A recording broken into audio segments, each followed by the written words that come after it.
Assalomu alaykum. Xullas mana remont qilingan konditsionerimizni zapravka qilish jarayonini ko'rsatmoqchimiz. Hozir birinchi o'rinda vakuum qilyapmiz. Bizda ikkala joydan trassaga nima ulab olib turib vakuum qilish jarayoni. Tayyorimiz nolga ketdi. Mana trassamiz ham nolga ketyapti. Vakuum qilib, ispitaniyalarni ulab zapravka qilamiz. 410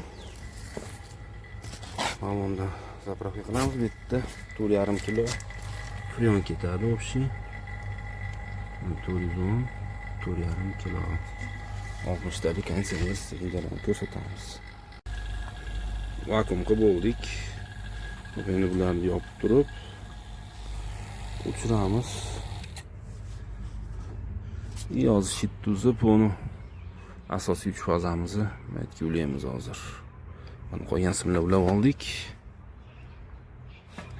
Uni ulaymiz. Bu zapravkamiz birinchi jarayoni 410 maytga sitkan berib olyapmiz. Hali yoqqanimiz yo'q, o'zi ketyapti. Davleniya. Noscha turib, nimani yoqamiz, kompressorni yoqamiz. İkinci balonumuzu zapravka qilyapmiz. Birinchisini oldirdik, endi ikkinchisi. Davleniyaga qarab, hozir havo bizda bir 18-20 gradus atrofida, 6-7 bar atrofida beramiz. Hop, zapravkamiz bilan yaqinlashib qoldi. Amperajimiz 6-7 atrofida o'ynayapti. Manometrni kelsak, davleniyamiz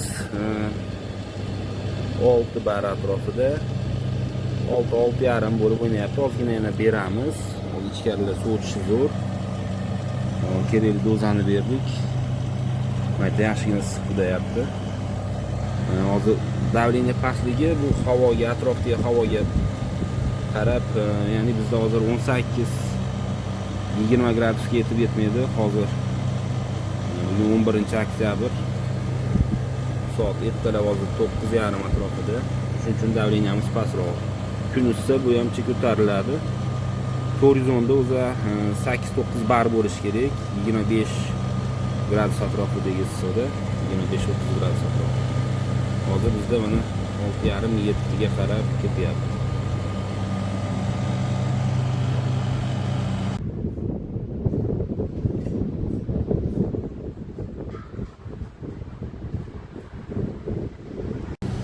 Zapravkamiz tugatib bo'ldik. Уже issiqqa ham oldik. Issiqqa ham ishlayapti.